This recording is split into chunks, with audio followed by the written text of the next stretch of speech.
What's up, everybody? I'm Turbo, and welcome back to Turbo's Nerdery. This is part 2 of my 2018 Comic-Con wrap-up report, where I'm talking about the 12 Comic-Cons I went to this year. This is part 2 of 2, and we're starting with SDCC, and wrapping up with Louisville SuperCon, July through December. So, no, June through December. SDCC was in June. I went to so many, they all kind of blended together. Anyway, getting back into the video. I hope you enjoy. All right, moving right along. You know, I'll check how long this is. I may end up breaking it here and doing 2 parts because it's halfway through. If not, thanks for sticking with me. We got halfway to go. Halfway to go. In June, I went to Denver Comic Con for the first time since I moved here 3 years ago. I was in town and I was able to go to Denver Comic Con, covered by Freddie Williams III. He was a nice guy. He's met him, of course. He does a lot of. He's been doing Turtles, Batman comics. And it's weird. All his other pages were, like, I was looking through his art pages, his original stuff, and they're all reasonably priced. And then all of a sudden, you got to a batch that were really expensive, and it was the Batman related stuff. Batman sells. Batman always sells. So remember that. But that's not one of my top moments. No offense, Freddie.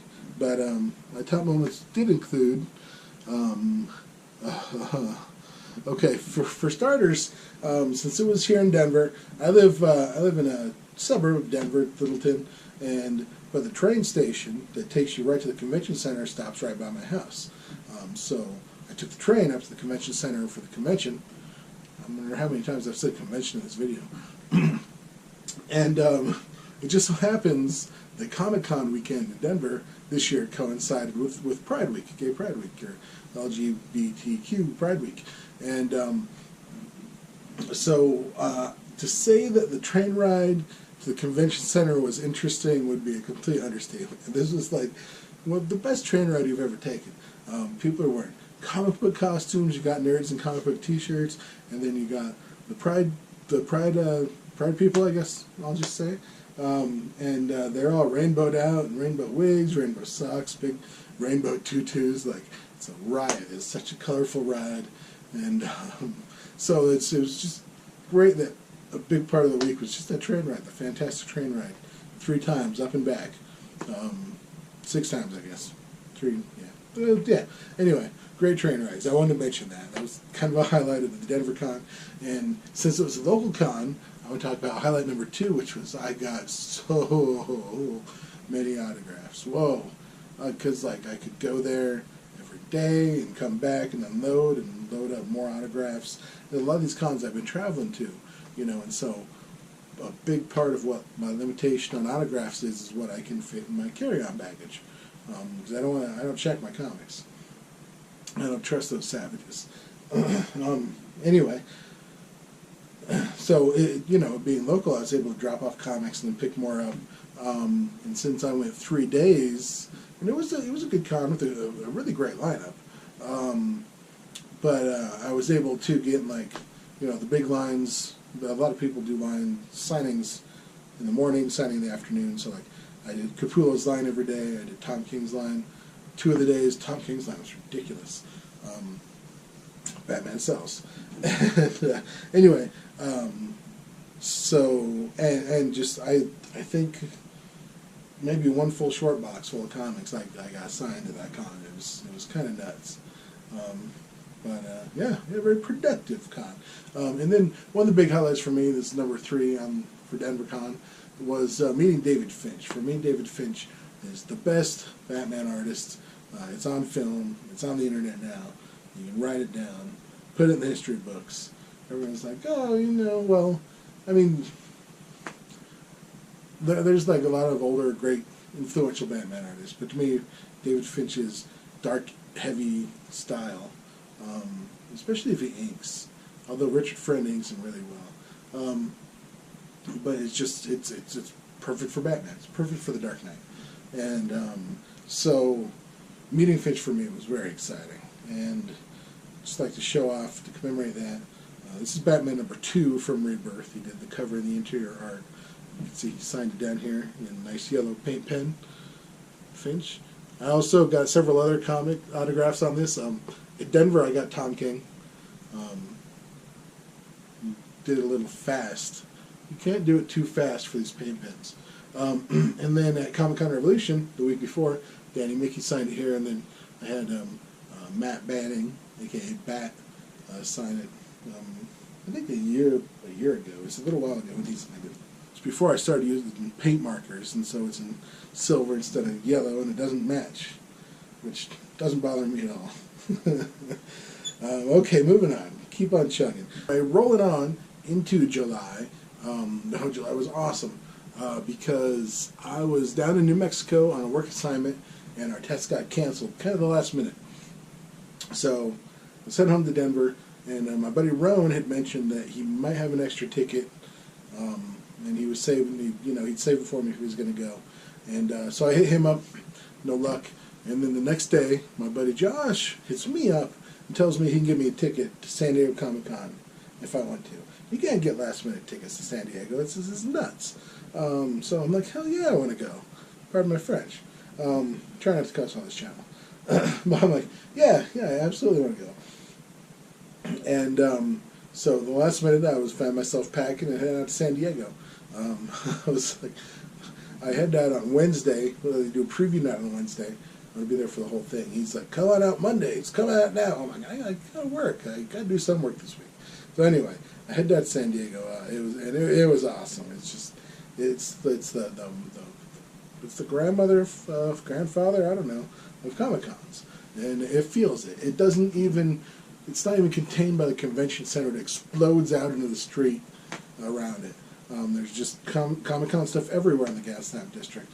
And it's really cool. Like we were walking, there was some, I don't even remember, some YouTube channel was doing some live streaming, and I bumped into Leonard Maltin, the film critic. Got to meet Leonard Maltin, which is super random but cool. And it was just in the neighborhood, where they were having an ancillary, an ancillary event. So that's kind of what the craziness of San Diego is. And that was one of the highlights on my list. Just a general craziness that San Diego is. Like for example, this is the program for San Diego Comic-Con.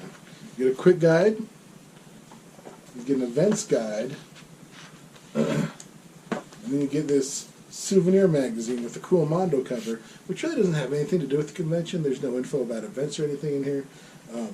It's just something to do while you're waiting in line, like for days. and there was a lot of lines in San Diego. It's the only place I've ever been where people are just actively looking, excited to find a line to stand in. If you're standing in line, guarantee you someone will come up to you. What's this line for? You don't want to miss out on something good, I guess. So if there's a line, maybe there's something good. Anyway, my something good, I didn't really have to stand in line for, but I did have to pay for. Was this beautiful watercolor Daredevil by David Mack. David Mack did a fun Daredevil miniseries.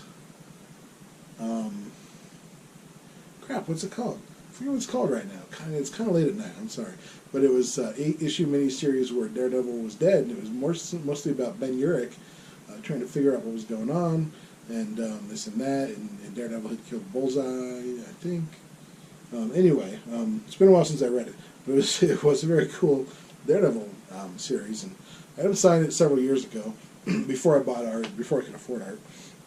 And I'd always wanted to meet him again because his style is so interesting and unique. You don't see a lot of watercolorists working in the comic industry. It makes for some striking art. So I got this Daredevil from him in San Diego. One of the cool things about San Diego is that everyone's there. Like, real big artists are there. Artist Alley kind of sucks. Some artists, a lot of artists go to the booths. The DC booth, the Marvel booth. The Dark Horse booth was where Frank Miller was signing. And that's number 3. Sorry, I jumped right to the art. It was sitting there. I didn't want to just leave it sitting there. The number 3 was meeting Frank Miller and getting a sketch from him, a little Baby Marv sketch inside a big, huge Sin City book. But still, Frank Miller's a huge comic book hero of mine. His fights for creators' rights and creators, getting paid what they're due, I really respect. And he did, you know, the best Daredevil stories of all time, did some of the best Batman stories of all time, and Sin City. It's an awesome comic. So it's tough to argue with Frank Miller. I mean, you could argue with him. You can argue with anybody. It's tough to argue that he wrote some great stuff. So that was number 3. It's cool. I mean, it was just, wow, what a cool weekend. It was so hard for me to pick 3 things, and I didn't want to single some things out, and so I kind of copped out with the general craziness of San Diego. But, you know, going to 12 Comic-Cons this year, I can tell you, it's nothing else that I've been to is like that. All right, so we went from San Diego in July to what may have been one of the smallest Comic-Cons I went to all year, Long Beach Comic-Con. Normally the Comic-Con in the fall is the bigger event, the Comic Expo in the spring is the smaller event. That wasn't so much true this time. The lineup in the Comic-Con was, no offense to the people that were there, but most of the people that were there I'd seen before. And so I was able to get something cool. But it was just kind of, and it was small, there wasn't a big attendance. You know, hopefully they pick it back up, because it's been good in the past. They usually have like an anchor, really good name that brings in other names, because they know the people are going to be there. Anyway, didn't seem to happen this year. But I did have 3 highlights. It took me a while to come up to them.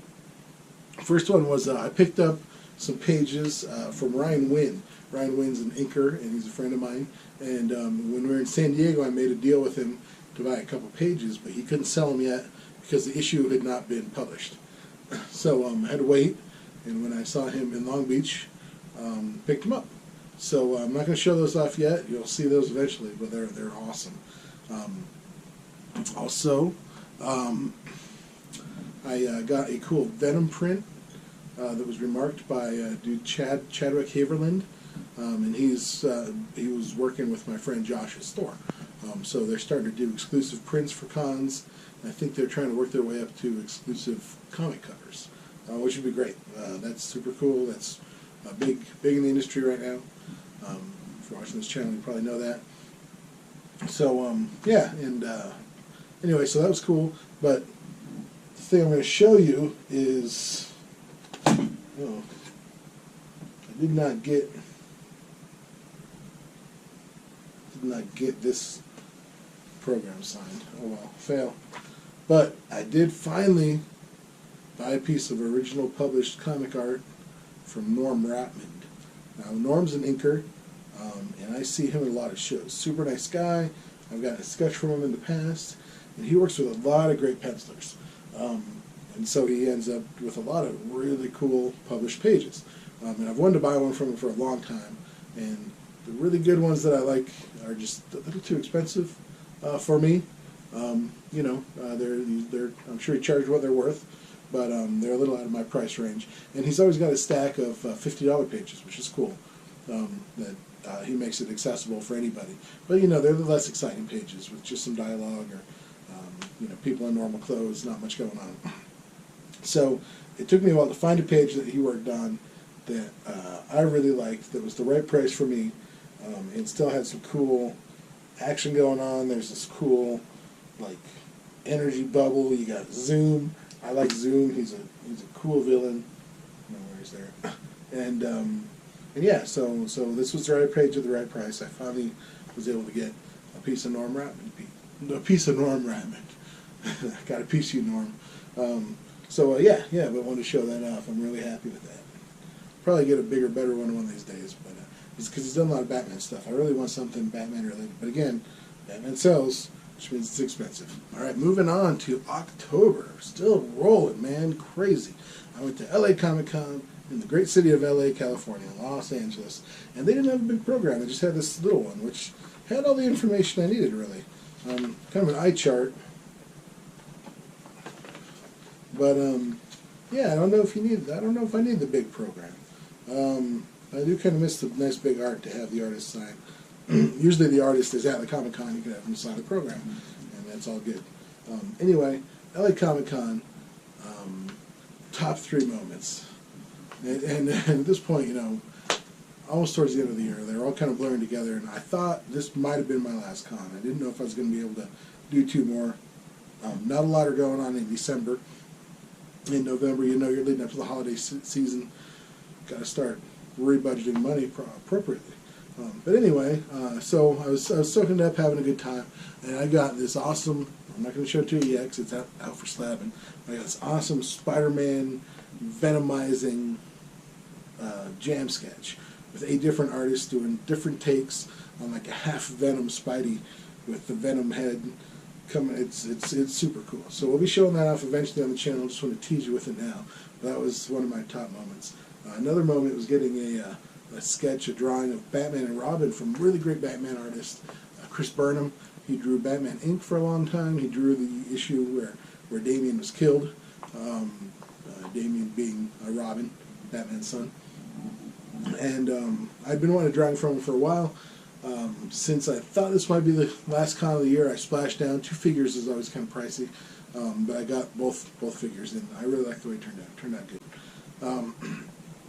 And the thing I am going to show you, we'll cut to a picture in just a minute, was I finally cosplayed at a con. I never really did that. You know, I'm always about getting the autographs, hanging out, meeting the artists. But I had friends who had, and the cool thing about, the cool thing about LA Comic Con is it's right around Halloween. And so I had some friends who they go all out every year. They go to a big Halloween party at Disneyland, and so they usually go big on Disneyland, Disney characters. So 2 years ago, they were not Lord of the Rings, Guardians of the Galaxy, and last year they dressed as Hela in the movie Thor, and Loki. We had a Lady Loki, which I think is really cool. And so I busted out my classic Thor costume, which I worked on like last year, and with the 3D printed helmet that you see on my videos sometimes, and the 3D printed hammer that's behind me. And yeah, so I finally dressed up for Comic-Con. Although they always come later in the day, so I went in the morning, I did autographs and stuff, got some work out of the way, and then I dressed up like Thor. So right now we're going to cut to a picture of me dressed as classic Jack Kirby Thor.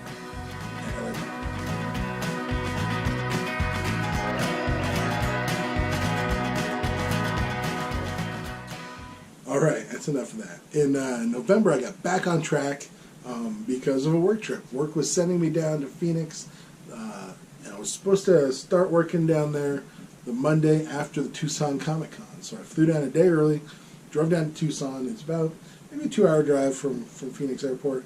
Not too bad. But I got there Sunday morning, drove there, got to the con at about noon.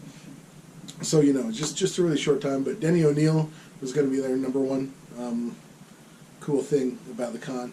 Meeting Denny O'Neil. He wrote a lot of the cool Batman issues that Neil Adams illustrated back in the day. And a lot of the hard-hitting, the Green Lantern, Green Arrow series where Speedy was addicted to heroin, and it was one of the first, this was back in the late 60s or early 70s, I have to double check, but I think late 70s, or early 70s, but it was, you know, one of the first really hard-hitting comic book stories about, like, real-life problems that aren't just kid problems. So, meeting him was cool. We had a good chat, and so yeah, highlight number 2 was seeing Dawn McTeague again. I saw her at the Stanley LA Comic Con in 2017.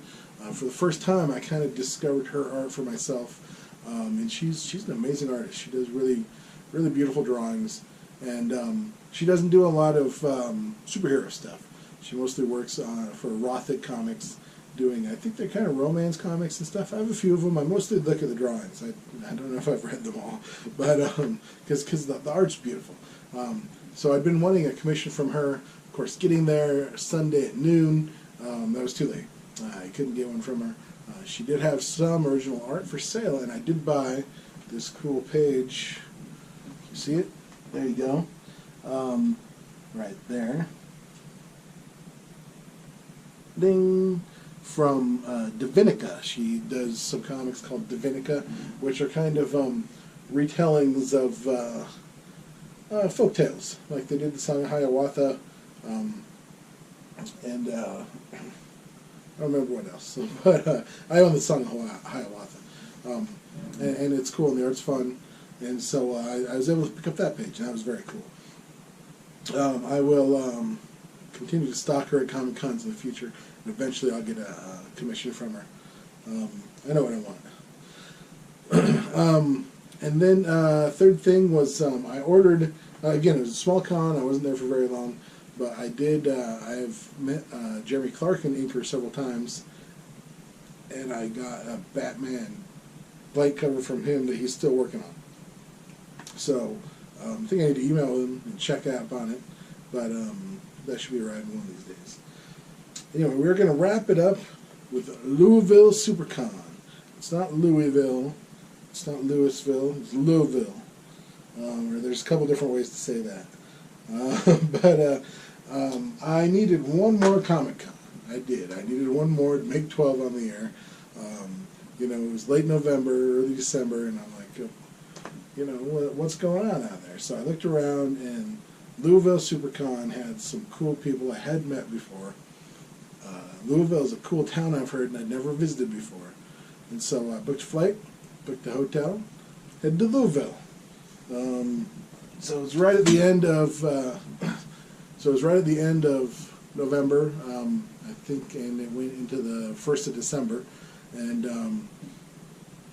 the lineup of comic character creators was pretty intense. So the first highlight there is going to be a combination of meeting like Jim Shooter, Robbie Rodriguez, Keith Giffen, and Al Milgrom. Al Milgrom is the creator of Firestorm. He's on DC's Legends of Tomorrow, and he's a cool character. Keith Giffen created Rocket Raccoon. He created Lobo. I got a Lobo sketch from him. It was cool. Robbie Rodriguez created Spider-Gwen. And he had to cut his stay short. He was supposed to be there all weekend, but he ended up only being there Friday because he was going to the premiere of Into the Spider-Verse. So that's kind of cool. Although it's a bummer if he was there all weekend. I probably could have gotten him to do a drawing. And then Jim Shooter, he founded Valiant Comics. He created Archer and Armstrong and several of the original Valiant characters. And he's an old hero of mine, so it's super cool to meet him. And that's one of my bullet points. Louisville ended up being pretty cool. Bullet point number 2 was meeting Joey Lauren Adams. Joey Lauren Adams, of course, she was Alyssa, the main character in Chasing Amy. She was in Mallrats. She was in Empire Records. She was in Dazed and Confused. Now, these are movies that shaped my youth, big time. And so meeting her was that was a big thrill for me. I was actually talking to her for a while, a little bit, and I ended up telling her, I'm tongue-tied. I don't know what to say to you. I told her I used to watch Dazed and Confused every day. One summer we watched it every day. Anyway, so it was super cool meeting her. I had her sign a big poster for me. Well, not a big poster, 11 by 17. It was bigger than most things that get signed. And we're friends on Facebook now. That's hilarious. But she was a sweetheart. She's still beautiful. So that was a big thrill meeting her. And bullet point number 3 of December Louisville SuperCon, so this is like wrapping up the whole thing, was meeting Aaron Cooter. Aaron Cooter is one of the young guns for Marvel. Every couple of years they pick a batch of up-and-coming artists. They feature them on certain covers and things like that. But he's actually not that young. He got into the comics game kind of late. Super cool. We talked, I think, for several hours. He drew me this Batman, and I'm about to show you. And we talked the whole time he was drawing it. And we just hit it off like brothers from another mother. I can't wait to meet him again at some con in the future. I'll bump into him again one of these days. But he did this Batman for me. Actually, I wanted a drawing from him. I wasn't sure if I could afford it at the end of the year and everything, but his prices were really reasonable for a young gun type artist. And he asked me what I wanted to draw, and I'm like, how do you feel about Batman? He's like, I'll give it a shot. I don't always like Batman. And he killed it. Look at this. Oh, great. My screen goes out right when I bring it up. It was working just a minute ago. Anyway, hopefully there's not too much glare. But this is stunning. I love this Batman. You really put a lot of time into layering up the markers. The marker work is great. Like the yellow's very faint. It doesn't really stand out. It doesn't, draw your eye away from the rest of the drawing. It's just really, really, really well done. But I guess it's kind of appropriate that I start the year in January with one of my very favorite Batman pieces that I own, and I end the year in December with maybe my favorite Batman piece. I really, really like this Batman. It's unbelievable. And part of it's the experience, standing there, watching him draw it, bonding with the artist. I regret, he asked me if he could personalize it to me. And he asked it really, sincerely. I think he really wanted to. And I asked him not to, because I don't usually get my art commissions personalized. I like to go up on the wall and just being clean with the artist names. But I kind of regret that. Again, it was kind of a fun bonding experience, and I might bring it back to him one of these days and have it personalized. Why not, Anyway, that's going to wrap it up. That was 12 Comic-Cons in 1 year. It was crazy. It was fun. It was expensive. But it was very rewarding. Like I said, I'll still probably be processing some of the content this year and getting it out to you guys. And we'll still be going to some more Comic-Cons in the future. I'm kind of relieved that I don't have to go to one in January. But I did take a look online, and I'm probably, like I said, probably going to go to WonderCon in March. And also in March is Emerald City Con. I've been wanting to check that out for a while. Maybe this is the year. Anyway, who knows? Keep following the channel, though, and you'll find out. I'll keep you tuned into my Comic-Con adventures. So with that, I want to thank you for watching, especially if you watched up until this point. It's a lot of content about my crazy year of Comic-Cons, and I appreciate you. Hopefully it wasn't too rambly. Like I said, it's kind of late. Anyway, I'm trying to wrap this up. Thank you for tuning in. Tell your friends, subscribe, like this video. Leave a comment, please. Did you go to any Comic-Cons? Oh, and then stay tuned. I was going to do a giveaway on this video, but I'm just too tired, and we'll put that together tomorrow. So we'll be doing a giveaway real soon, though. Got to get back on the giveaway horse. Anyway, thank you for tuning in. Until next time, be excellent to each other. Well, I'm changing all my strings. I'm gonna write another traveling song about all the billion highways and the cities at the break of dawn.